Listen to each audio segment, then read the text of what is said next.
ಎಲ್ಲ ನನ್ನ ಪ್ರೀತಿಯ ಸ್ನೇಹಿತರಿಗೆ ನಿಮ್ಮ ರಘುರಾಮ್ ಮಾಡುವ ಆತ್ಮೀಯ ನಮಸ್ಕಾರಗಳು. 101 ನೆನಪು ಹೊಸ ಸರಣಿಯ ಹೊಸ ಅತಿಥಿಯ ಬಗ್ಗೆ ಈಗ ನಿಮ್ಮ ಮುಂದೆ ಮಾಹಿತಿ. ಈಕೆ ವನಿತಾ. ಕಿರುತೆರೆ ನೋಡ್ತಿದ್ದಂಥ ನಿಮ್ಮೆಲ್ಲರಿಗೂ ಈಕೆ ಚಿರಪರಿಚಿತ. ರಾಕಿಂಗ್ ದಂಪತಿಗಳಿಗೆ ಅಂದರೆ ನಮ್ಮ ಶ್ರೀ ಯಶ್ ಹಾಗೂ ಶ್ರೀಮತಿ ರಾಧಿಕಾ ಪಂಡಿತ್ ಅವರಿಗೆ ಅತ್ಯಂತ ಆಪ್ತ.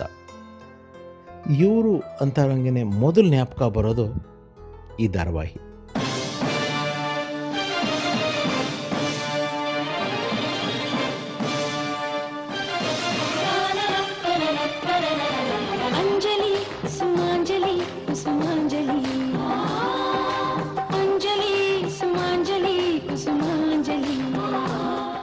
ಇದಾದಮೇಲೆ ಇವರು ನಮಗೆ ನಿಮಗೆಲ್ಲ ಅತ್ಯಂತ ಇನ್ನಷ್ಟು ಪ್ರೀತಿಯಾಗಿದ್ದು, ಆಪ್ತವಾಗಿದ್ದು, ಹತ್ತಿರವಾಗಿದ್ದು ಯಶ್ ಸರ್ ಹಾಗೂ ರಾಧಿಕಾ ಪಂಡಿತ್ ಮೇಡಮ್ ಅವರೊಟ್ಟಿಗೆ ಅಭಿನಯಿಸಿದ ಈ ಧಾರಾವಾಹಿಯ ಮೂಲಕ.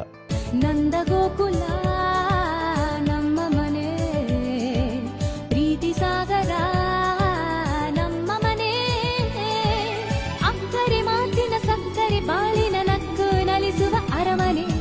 ನಂದ ಗೋಕುಲ ಪ್ರೀತಿ ಸಾಗರ ಹೃದಯ ಮಂದಿರ, ಓ ಸ್ನೇಹದಾಗರ. ಇವರು ಬಣ್ಣದಿಂದ ದೂರ ಆಗಿದ್ದಾರೆ, ಆದರೆ ಬಣ್ಣದ ಜೊತೆಗೇ ಇದ್ದಾರೆ. ಏನು ಮಾಡ್ತಿದ್ದಾರೆ, ಇವಾಗ ಹೇಗಿದ್ದಾರೆ, ಇದು ಎಲ್ಲದರ ಬಗ್ಗೆ ಈಗ ನಿಮ್ಮ ಮುಂದೆ ನೇರವಾದ ದೃಶ್ಯಗಳು.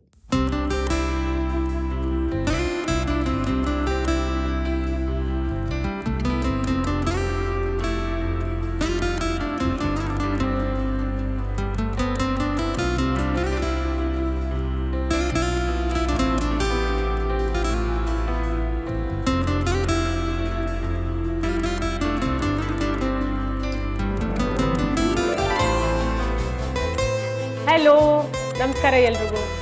ನಾನು ಯಾರು ಅಂತ ಗೊತ್ತಾಯ್ತಾ? ನನ್ನನ್ನು ತುಂಬ ಧಾರಾವಾಹಿಗಳಲ್ಲಿ ನೋಡಿರ್ತೀರ. ನಂದಗೋಕುಲ, ಯವಜನ್ಮದ ಮೈತ್ರಿ, ಕಾದಂಬರಿ, ಕುಸುಮಾಂಜಲಿ, ಕನಕ, ತುಂಬ ಧಾರಾವಾಹಿಗಳಲ್ಲಿ ನೋಡಿರ್ತೀರ. ಸಡನ್ನಾಗಿ ಎಲ್ಲಿ ಹೋದ್ಲು, ಎಲ್ಲಿ ಮಾಯ ಆಗೋದ್ಲು ಇವಳು ಅಂತ ಅನಿಸ್ತಾ ಇರುತ್ತಲ್ವಾ? ನಾನು ಎಲ್ಲೂ ಹೋಗಿಲ್ಲ. ಪರದೆಯಿಂದ ನಾನು ದೂರ ಆಗಿರ್ಬೋದು, ಈ ಬಣ್ಣದಿಂದ ಬೆಳಕಿಂದ ನಾನು ಯಾವತ್ತೂ ದೂರ ಆಗಿಲ್ಲ. ಹಾಗಾದ್ರೆ ನಾನು ಈಗೇನು ಮಾಡ್ತಾ ಇದ್ದೀನಿ ಅಂತ ನಿಮಗೆಲ್ಲ ತಿಳ್ಕೊಳ್ಳೋ ಕುತೂಹಲ ಇದೆ ಅಲ್ಲ? ಹಾಗಾದ್ರೆ ಬನ್ನಿ, 101 ನೆನಪು ಪ್ರೋಗ್ರಾಮಲ್ಲಿ ನಾವೆಲ್ಲರೂ ಭೇಟಿ ಆಗೋಣ. 101 ನೆನಪು.